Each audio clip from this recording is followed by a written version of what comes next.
Herkese selam arkadaşlar, tekrardan Lviv'deki 3. günümüzdeyiz. Şu an kahvaltı yapmak için, daha doğrusu biraz kahvaltıyı kaçırmış olabilir çünkü kahvaltı 8-11 arasında Valsevski restoranına gidiyoruz. Gerçekten Lviv'e geldiğiniz zaman uğramanız gereken çok konsept, çok şık, çok güzel bir restoran. Bana da bir arkadaşım tavsiye etmişti, kesinlikle buraya gitmelisin demişti. Bakalım, şimdi orayı denemeye gidiyoruz. Valsevski restoranına doğru gidiyoruz sevgili dostlarım.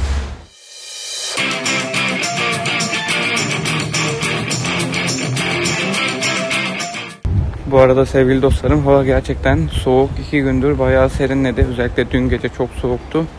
Bugün bir nebze daha normal, 20 derece dolaylarında. Ama hava kapalı. Bu da zaten etki ediyor. Sokaklara görüyorsunuz, genellikle daha boş, insanlar biraz daha güneşin çıkmasını bekliyor. Hey!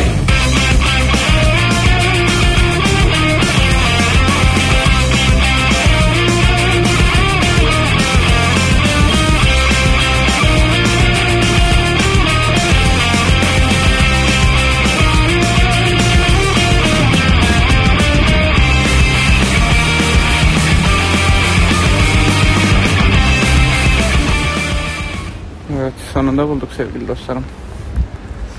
Hemen Beer Theater'ın arasına girdiğiniz zaman direkt karşınıza çıkıyor. Şöyle bir mekan.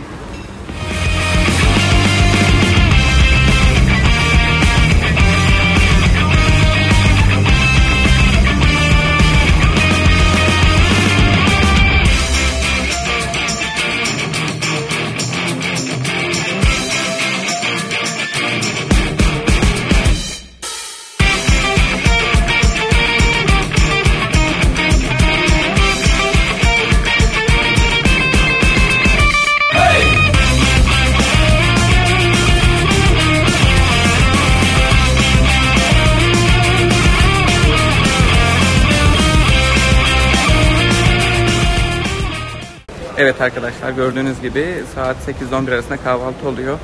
Aşağı kat genellikle dolu oluyor. Önceden rezervasyon yaptırmanız lazım ya da sabah çok erken gelmeniz lazım kahvaltı yapmak için. Ama onun haricinde sevgili dostlarım 12'de tekrar açılıyormuş. Yani yukarı kata gösterdi ama yukarı kata oturacağıma 45 dakika daha dolaşayım. Reinok Meydanı'ndaki birkaç müzeye daha gireyim. Ondan sonra 45 dakika sonra gelip avluda hem yemek bir şeyler yiyeyim hem de size iç ortamı göstereyim, ambiyansı göstereyim istiyorum. O yüzden biraz dolaşalım. 45 dakika sonra buradayız.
Burası camın tarihi, camın nasıl keşfedildiği ile alakalı başlıyor ve ondan sonra ilk örneklerine kadar devam ediyor sevgili dostlarım.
Evet arkadaşlar, burası gerçekten çok keyifli, çok tatlı bir müze. Normalde 20 grivna giriş ücreti ama eğer öğrenciyseniz 10 grivna sevgili dostlarım. Sadece öğrenci kartınızı göstermeniz yetiyor. İçeride düzenli aralıklarla farklı sergiler sergileniyor. Gerçekten eskiye dair, camın işlenmesinin tarihine dair pek çok bilgiyi bulabilirsiniz. Eğlenceli, gezmesi yaklaşık 15 dakika 20 dakika civarında sürüyor. Ve çıkışta eğer bir şeyler satın almak isterseniz buradaki artistlerin kendilerinin yaptığı pek çok işleme, cam burada mevcut. Bunlardan isterseniz, dilerseniz satın alabilirsiniz sevgili dostlarım. Dolaşmaya devam ediyoruz.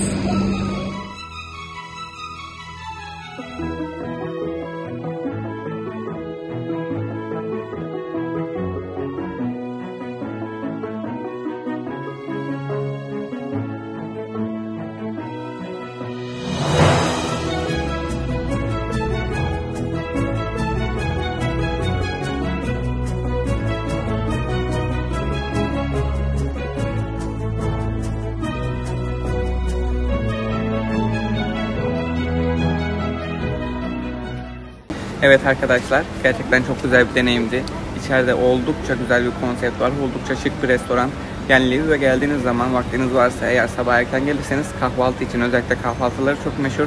Onun yanı sıra özel bir yemek için, normal güzel bir yemek için de mutlaka burayı tercih edebilirsiniz.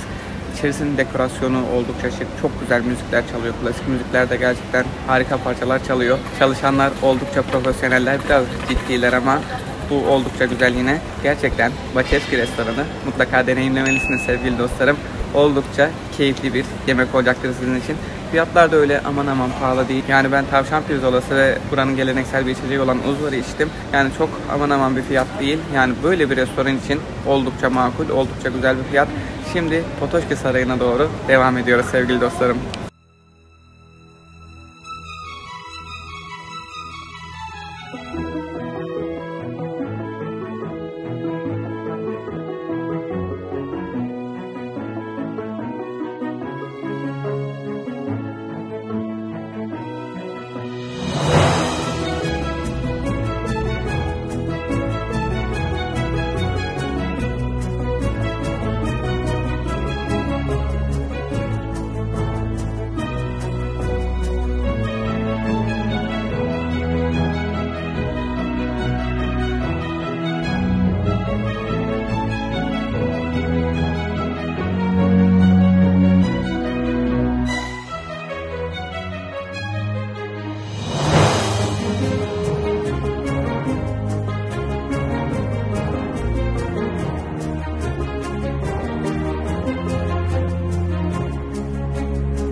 sevgili dostlarım, Potoçka Sarayı'na geldik. Gerçekten çok güzel bir saray. Saray 1880'lerde başbakan için yapılıyor ve Fransız bir mimar tarafından yapılıyor ve adeta Fransız rüzgarları burada esiyor sevgili dostlarım.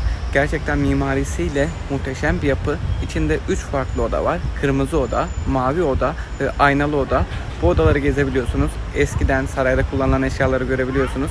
Bu saray tabii ki de asiller ve birinci sınıf insanlar için yapılmış bir saray. Ve içeride üst katında muhteşem bir sanat galerisi var. Pek çok tabloyu burada görebilirsiniz. Ve sanata kesinlikle Potoçka Sarayı'nda doyarsınız sevgili dostlarım. Bunun yanı sıra giriş için 90 grivna bir ücret ödüyorsunuz. Ve gezmeniz yaklaşık bir saatinizi falan alır detaylı bir şekilde incelerseniz. Oldukça güzel bir saray, oldukça keyifli bir gezi. Devam ediyoruz sevgili dostlarım turumuza.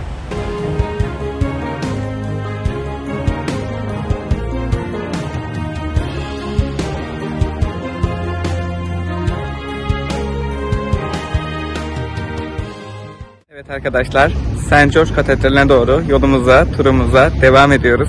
Öncesinde küçük tatlı bir parkta biraz mola verdim. Ondan sonraki sıradaki durağımız St. George Katedrali olacak. Evet arkadaşlar, St. George Katedrali'ne doğru geldik, yaklaşıyoruz. Şimdi içeriye gireceğiz.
Arkadaşlar yine Lviv'e geldiğiniz zaman görmeniz gereken yerlerden bir tanesi St. George Katedrali.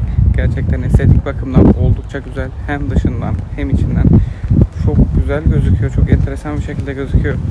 Aşağı kısmında da herhalde yatırlar var. Millet oraya gidiyor, dua ediyor.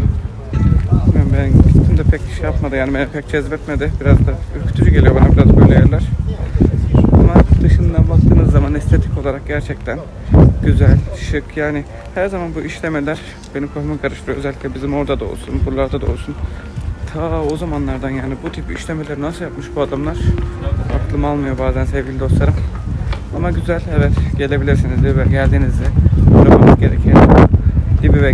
uğramanız gereken yerlerden bir tanesi mutlaka St. George Katedrali olmalı. Estetik bakımdan görmek için, ibadet etmek isterseniz ibadet etmek için gelebilirsiniz buraya.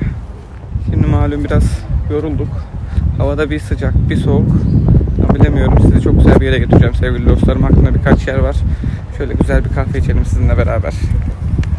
Kahveden önce bir çorba içelim arkadaşlar dedim. Buranın çok meşhur borş çorbası var. Onu içeceğiz. Çok güzel bir avluya geldik.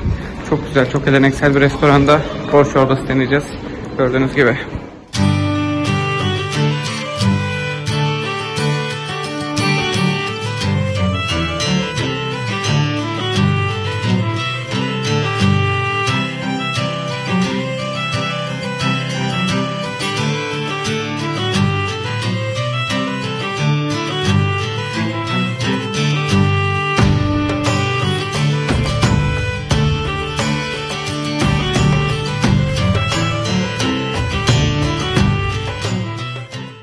Evet arkadaşlar, gördüğünüz gibi gerçekten farklı bir sunum.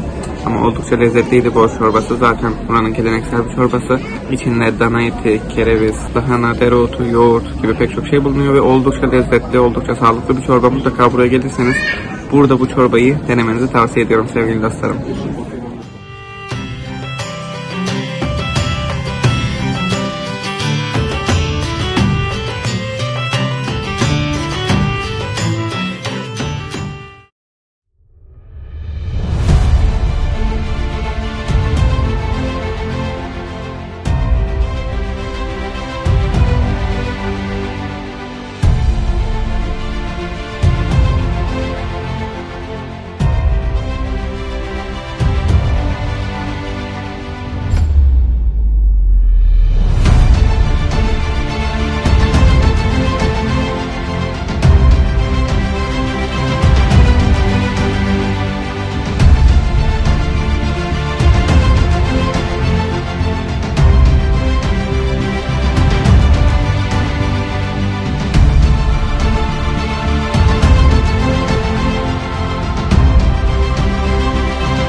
Abi konsept bu işte ya. Adamlar yapıyorlar yani. Nereden çıktık kim bilir şimdi.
Nereden gelirsek gelelim her zaman farklı bir yerden çıkıyoruz burada. Her kafede gerçekten enteresan bir durum sevgili dostlarım.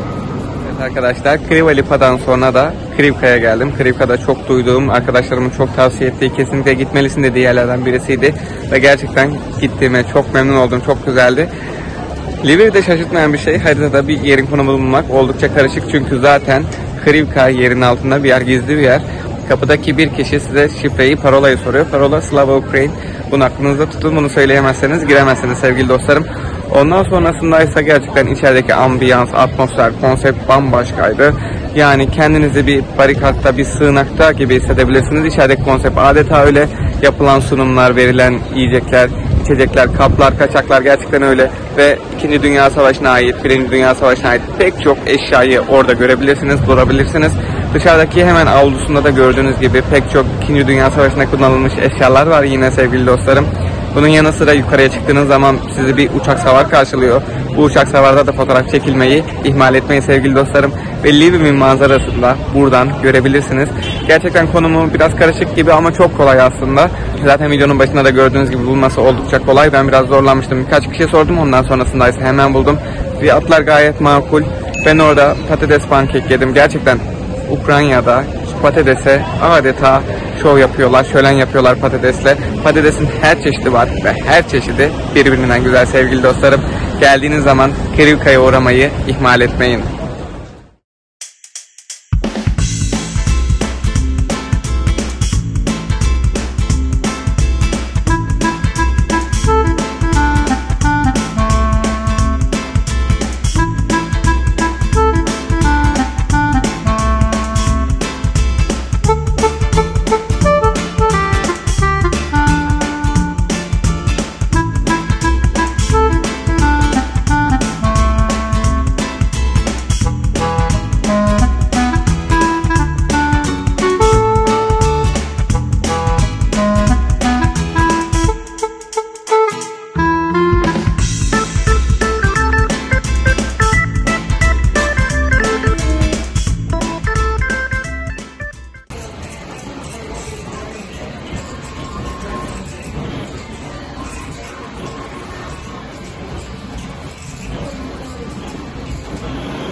Evet arkadaşlar, bu şovun bedeli 150 grivna.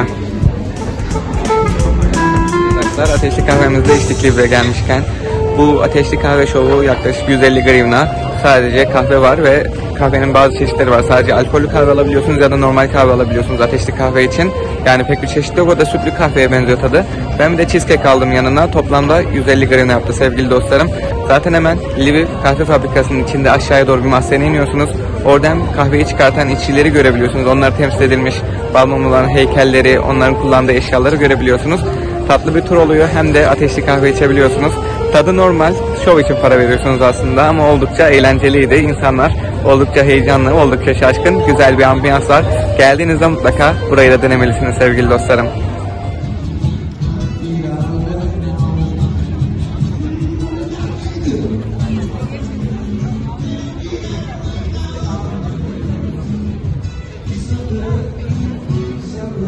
Evet arkadaşlar, burası da hemen Arsenal Müzesi'nin arka tarafına düşüyor. Gördüğünüz gibi Lviv'de gece hayatı yavaştan başlıyor. İnsanlar eğleniyor, yemeklerini yiyorlar, müziklerini dinliyorlar. Keyifleri oldukça yerinde. Burası da hemen Arsenal Müzesi'nin yanındaki restoran. Size zaten bahsetmiştim Lviv'deki 1. gün videomda. Burada bir restoran olduğundan Arsenal Müzesi'ni de göstermiştim sevgili dostlarım. Akşam saatlerinde burası meşhur bir restoran olduğu için gördüğünüz gibi epey kuyruk alıyor burada. O yüzden bilginiz olsun. Burada da gördüğünüz gibi kitaplar satılıyor. Tabii saat 9'a doğru geliyor. Millet tezgahlarını toplamaya başladı. Bu abimiz de Ukrayna'ya ilk matbaayı getiren kişi. Kendisi bir keşiş. Bu da onun anıtı. Gördüğünüz gibi kitapları, antika kitapları, eski kitapları burada bulabilirsiniz.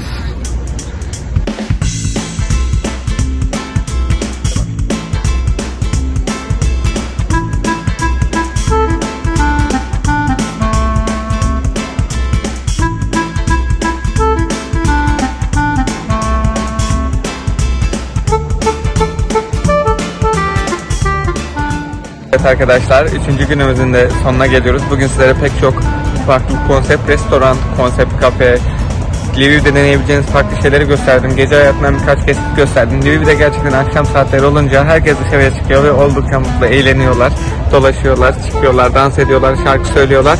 Oldukça keyifli. Gerçekten Lviv'in sokakları olsun, insanları olsun, oldukça keyifli, güzel bir atmosferi var. Umarım sizler için güzel bir video olmuştur. 3. günümüz böyleydi. Pek çok farklı konsept, kafeyi, restoranı, bunun yanı sıra barı, farklı şeyleri gördük. Umarım devamı gelir. Yarın 4. günün videosunu çekeceğim ve yarın Lviv'deki son günümüz maalesef. Ama sizler için çok güzel rotalar hazırladım. Devam ediyoruz sevgili dostlarım. Kendinize çok iyi bakın. Hoşça kalın.